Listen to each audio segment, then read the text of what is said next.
Hello students, and welcome to your biology, precisely your botany class. I am your teacher Nizono Sire, PGT, Reproduction Government Higher Secondary School.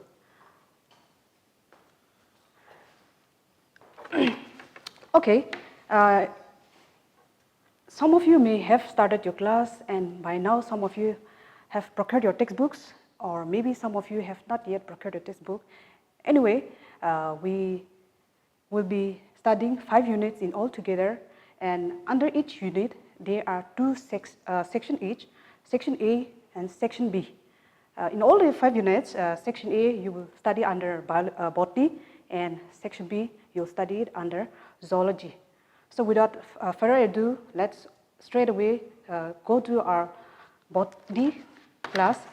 We'll start with chapter 1.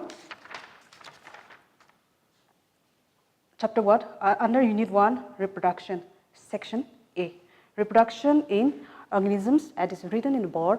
So under this, under reproduction or reproduction in organisms, botany has got 7 marks and zoology has got 7 marks. So together under Unit 1, there are 14 marks divided into 7 marks each.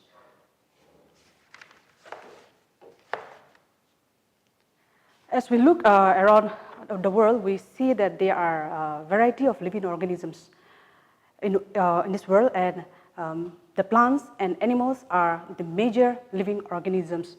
And these living organisms, they differ in their sizes, they differ in the forms, they differ in the structure, they differ in their habitats, etc. So whatever be the sizes of the organisms, they may be small, some are microscopic, we cannot see with our naked eyes. For example, the bacteria, some are huge or some are large. They differ in their structure. Some are simple. They have a simple body organization, while some animals or some plants have a well-defined and complex body organization. Some animals live on land, some live in water, and respectively they are called as terrestrial and aquatic animals. Some plants, you grow it in the pots, particularly the ornamental flowers or the ornamental plants, and some plants they grow it in the trees or even in water bodies. However, whatever be their, irrespective of all their sizes or forms or structure or habitat, each and every living organisms have a specific period of time. They have a specific period of time to live, to grow, to mature, to reproduce and die. So this period, so the period from birth to the natural death of an organism represent its lifespan.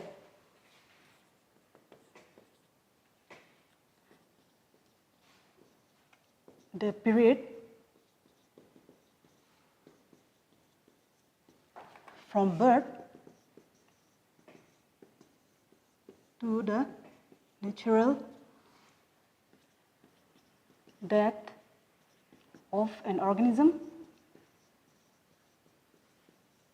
represents its lifespan, or in other words, lifespan is the period from birth to the natural death of an organism. And so this lifespan may vary from 1 day in case of mayfly, or it may even range to thousands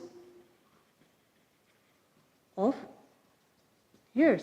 So organisms constituting living in this biological world, they have a lifespan of 1 day. For example, the mayfly, or some plants or some animals, they can live even up to thousands of years. So in between these two extreme ends, there are numerous organisms which live for varied period of time. In other words, animals, plants and animals, they have a different lifespan. For example, it says that lion, they live for about 25 years.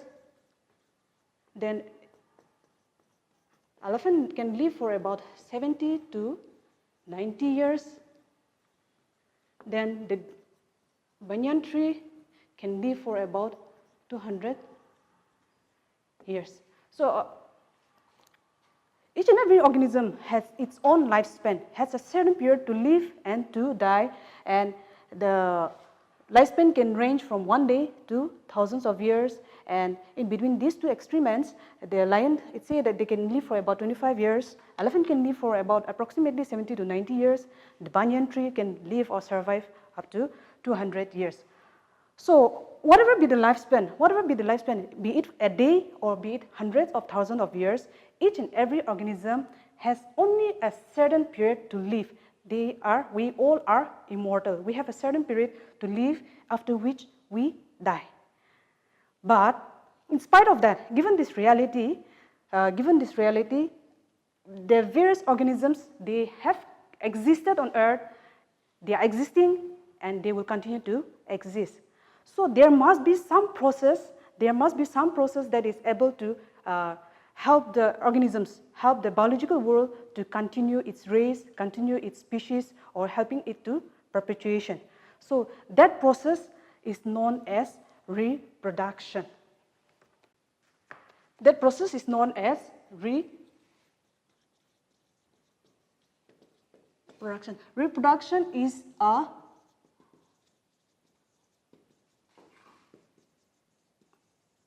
biological process in which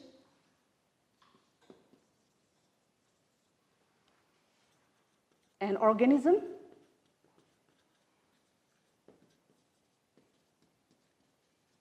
gives birth to young ones, or they are also called as offspring. So reproduction is a biological process in which an organism gives birth to young ones, and these young ones are also called as offspring.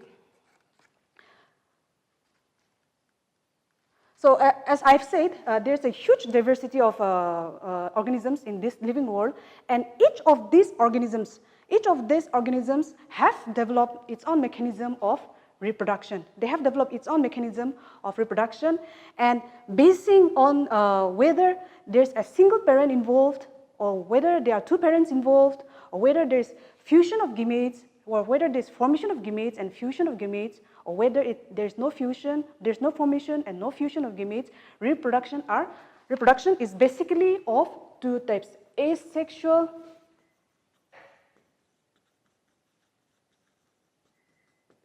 reproduction and sexual reproduction. So basing on the number of parents involved and basing on whether there is formation and fusion of gametes, reproduction is of two types: asexual reproduction and sexual reproduction. Firstly, let's look into asexual reproduction. Okay, so what is asexual reproduction? Asexual reproduction is a type of reproduction in which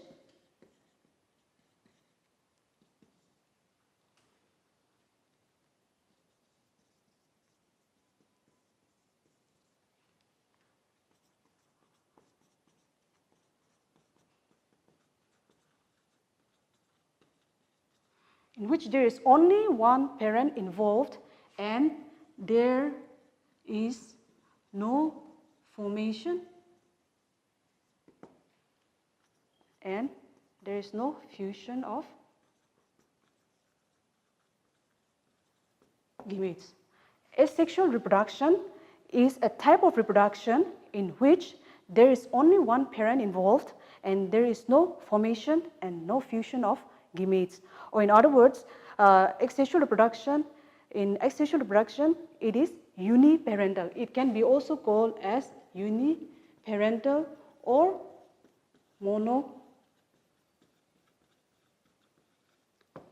There is only one individual involved in the production of the offspring, or the young ones are produced from only one parent, and there is no fusion, there is no formation, and there is no fusion of gametes.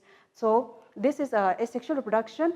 And so how do organisms reproduce asexually? When there's only one parent involved and when there's no formation and no fusion of gametes, how do they reproduce asexually?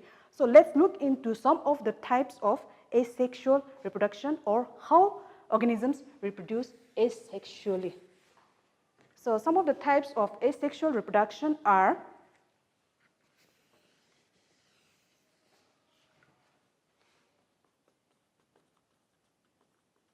Number 1, fission. So fission is a type of asexual reproduction in which there is only one parent, and that parent divides into two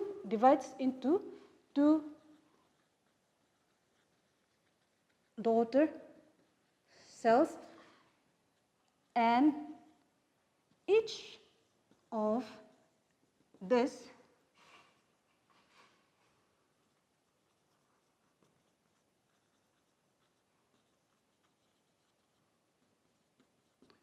each of this daughter cells grow into a new individual. So in fission, the parent divides into two daughter cells, and each of these daughter cells, they grow into a new individual. So the division involved here is mitosis. The parent undergoes mitotic division to give rise to daughter cells, and each of these daughter cells, they give rise to new individual plant. For example, you can see in the case of amoeba, or even in the case of bacteria.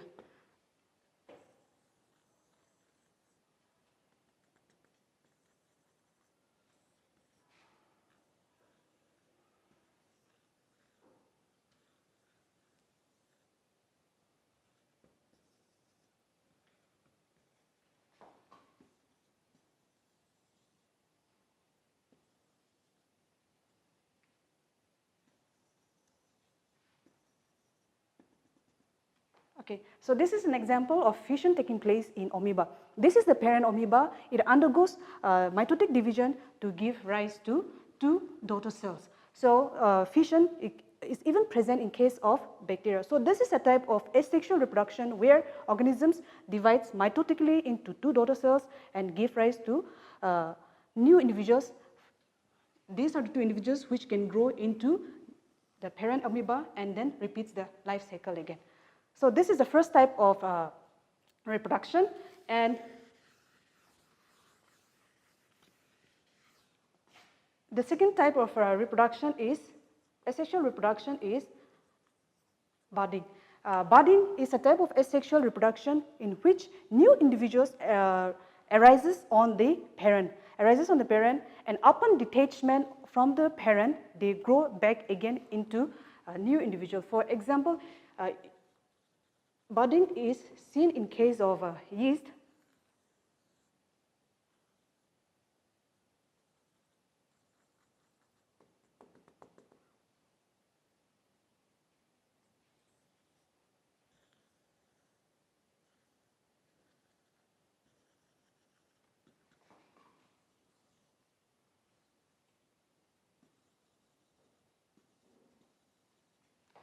So this is a type of asexual reproduction, budding. So in yeast, the bud arises and remains attached to the parent, and upon the return of during the favorable environmental conditions which favor its growth, this bud, they get detached from the parent and they grow into new individual. So budding is present in this. Another type of asexual reproduction is fragmentation.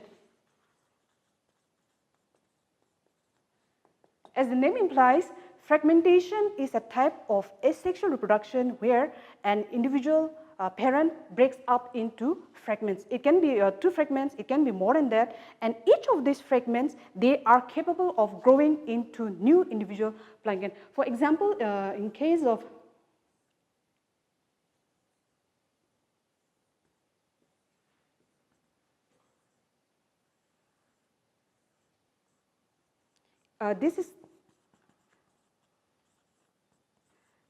fragmentation is seen in case of algae like Spirogyria.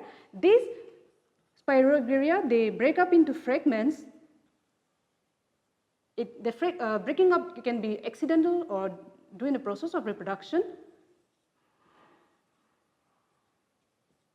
So each of these fragments can grow into new individual Spirogyria again. So fragmentation is a process of asexual reproduction where a parent plant or parent individual breaks up into 2 or more fragments, and each of these fragments, they grow into new individual again.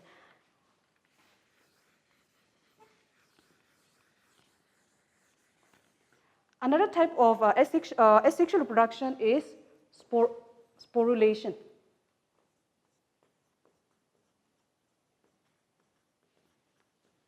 Sporulation, it's seen in case of amoeba. Again, so during unfavorable condition or during the time of reproduction, these amoeba, they withdraw the pseudopodia. They withdraw the pseudopodia and they secrete a wall, a hard wall covering around itself. And during the process, in due course of time, the nucleus of the amoeba, they divides by multiple fission, and during the return of favorable condition, the daughter amoeba, they are released into the environment. Okay. Another type of asexual reproduction is sporulation and is seen in case of amoeba. So during the process of sporulation, the amoeba withdraws its pseudopodia and secrete a thick hard covering around itself. And in the process of reproduction, in the process, the nucleus of the amoeba divides mitotically. It undergoes multiple fission and produces a numerous numbers of daughter amoeba. And during the return of favorable conditions, the cyst breaks up and the daughter amoeba, they are released into the environment. So this process is also known as encystation, the formation of hard covering around the parent body. And another type of asexual reproduction is zoospores. These zoospores, they are microscopic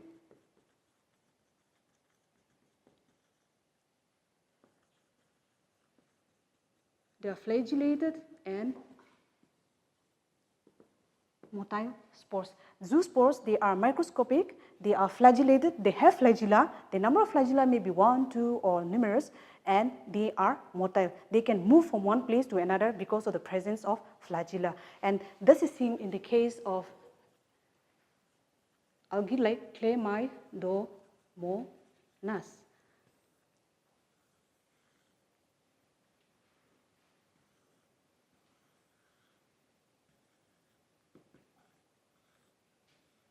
So zoospores are microscopic, they are flagellated, and they are motile spores, and they are observed in case of Chlamydomonas. And these Chlamydomonas, they reproduce asexually by means of zoospores. Not only in Chlamydomonas, they can also be seen even in other species of lower animals.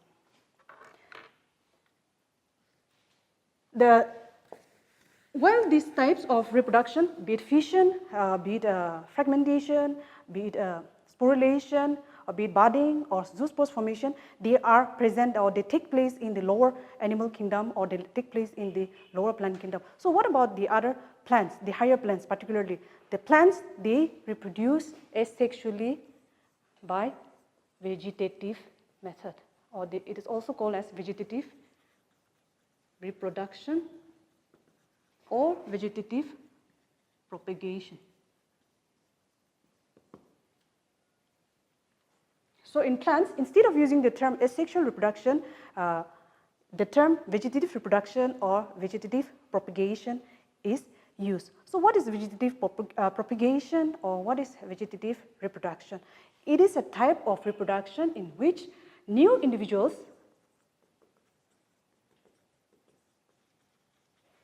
or offsprings are produced from the vegetative parts of the plant. And what are these vegetative parts? The vegetative parts of the plant are the roots, it can be the stem, leaf,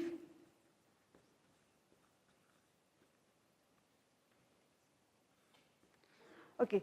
So vegetative reproduction or vegetative propagation is a type of propagation in which new individuals or new offsprings are produced from the vegetative parts of the plant. So the new individuals can arise from the roots, it can arise from the stem, or it can even arise from the leaf. Let's see the vegetative reproduction from the root, stem, and leaf under each subheading. Number 1, vegetative reproduction or propagation from the roots. In many of the tuberous plants, like dahlia, or it can even be topiaca, the roots, they bear adventitious buds. And each of these adventitious buds, they grow into leafy plants. And upon detachment from the parent tuber, they can grow into new individual. For you can see.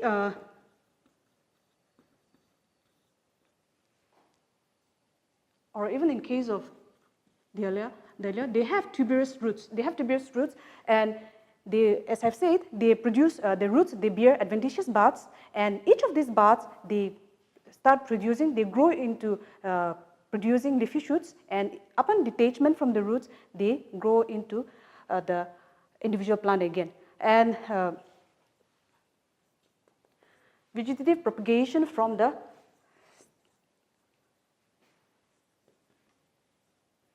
stem. So I think this is one of the most observed kind of vegetative reproduction. For example, in the case of tuber of potato, then rhizome of ginger,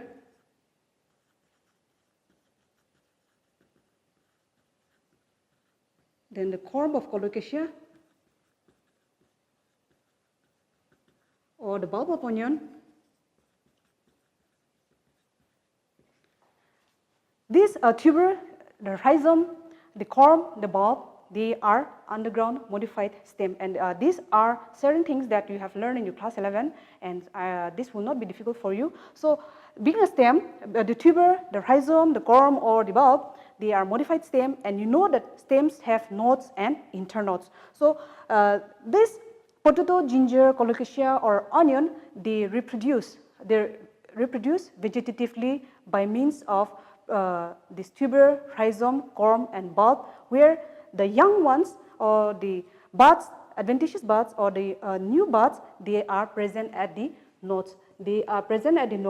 And they grow into new individuals. For example, in case of potato, you see that the potato tuber has got certain depressions all over it, and these depressions, they are known as, or they are called as, nodes. And on these nodes, you will see that they reproduce vegetatively by producing small buds. And each of these buds, as you put it under the soil, you grow it, or you bury it under the soil, these grow into new potato plant. Or for that matter, even in ginger, you find that the rhizome of ginger bears small adventitious buds at the nodes, and upon detachment, or you can break it and you can put it in the soil, and this can grow into new ginger plant again. And the other type of vegetative reproduction is vegetative reproduction from the leaf.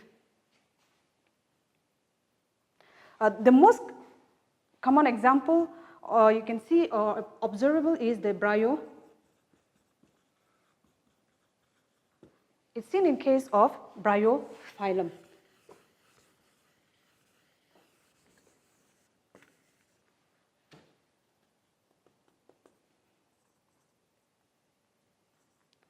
So in bryophyllum,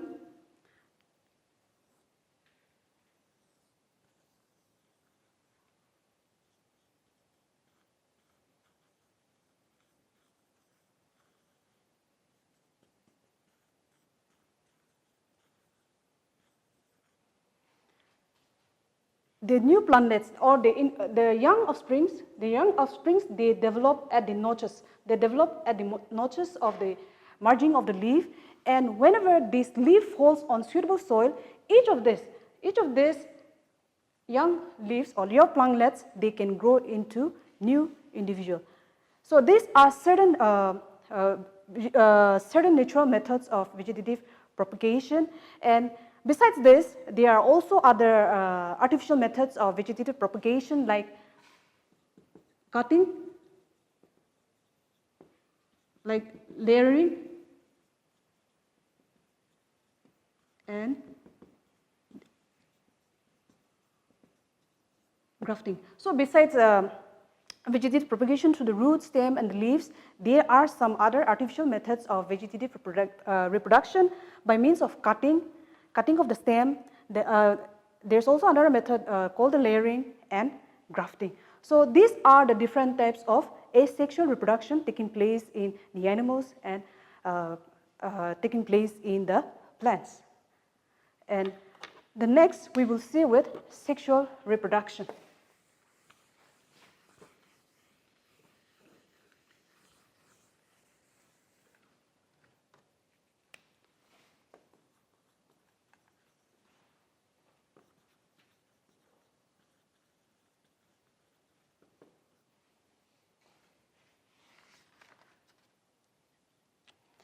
What is sexual reproduction?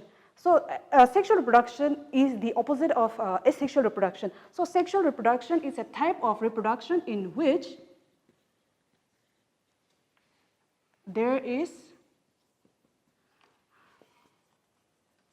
formation and fusion of gametes. So, sexual reproduction is a type of reproduction in which there is formation and there is fusion of gametes. And so, what are these gametes? So, these gametes, the gametes are the male gamete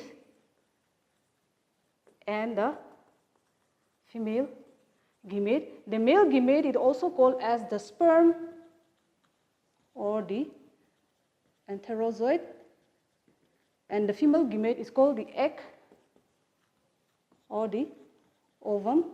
And these gametes, sexual reproduction takes place in the higher plants and higher animals, and the male gamete is called the sperm or the enterozoid, and the female gamete is called the egg or the ovum.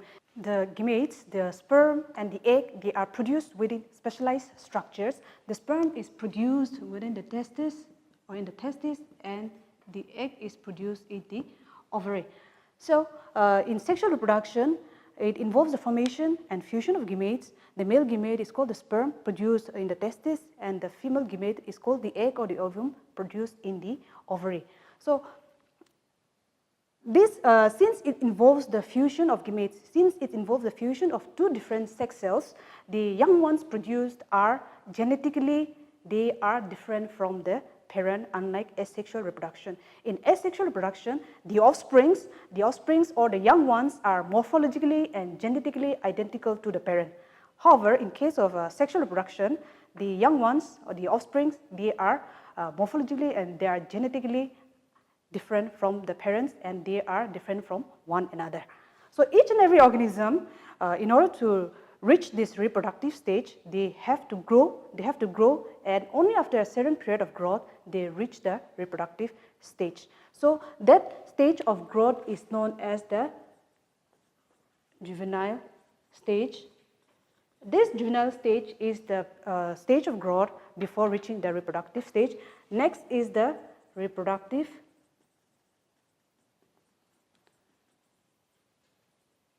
stage. So it is during this stage where there is formation, there's maturation of the reproductive organs, there's a formation of the gametes, and there's a formation and the fusion of the gametes giving rise to young ones.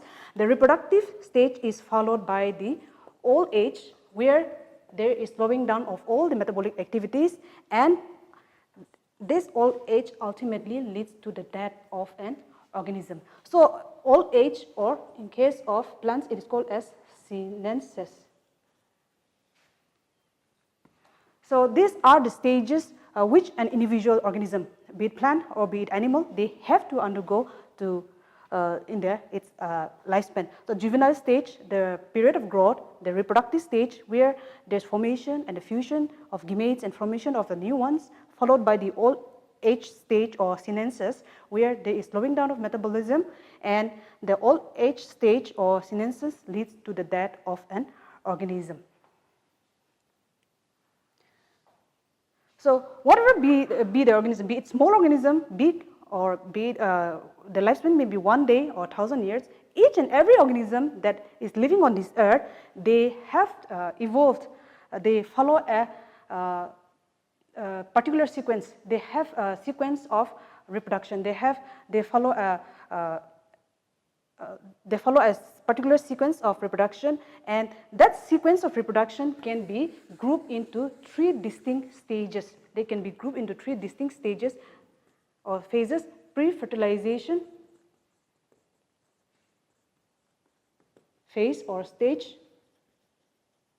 then fertilization,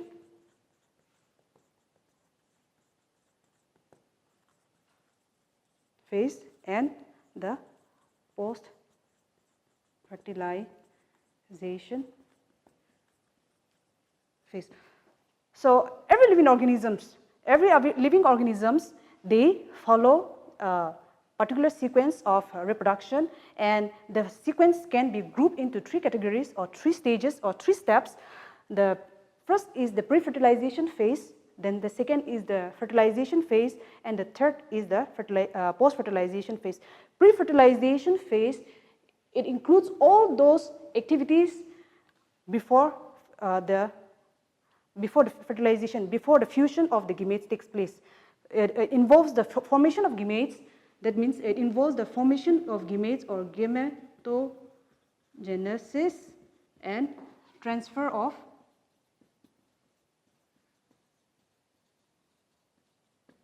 So the pre-fertilization events include gametogenesis or formation of the gametes, and after the formation, the transfer of the gametes, then the fusion stage where the actual fusion of gametes takes place in this stage, the fertilization stage or phase, and the post-fertilization phase where further development of the gametes or further development of the zygote into embryo into individual organism takes place. So these are the 3 sequence of events which takes place in organisms reproducing sexually. Pre-fertilization phase where there is formation of gametes and there is transfer of gametes from the male to the female body, and the fertilization phase where there is fusion of the gametes resulting in the formation of the zygote,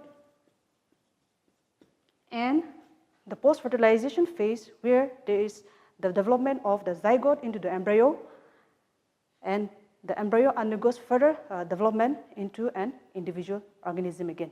So this is how sexually reproducing organisms follow these steps, and both sexual and asexual reproduction can be seen in a particular organism.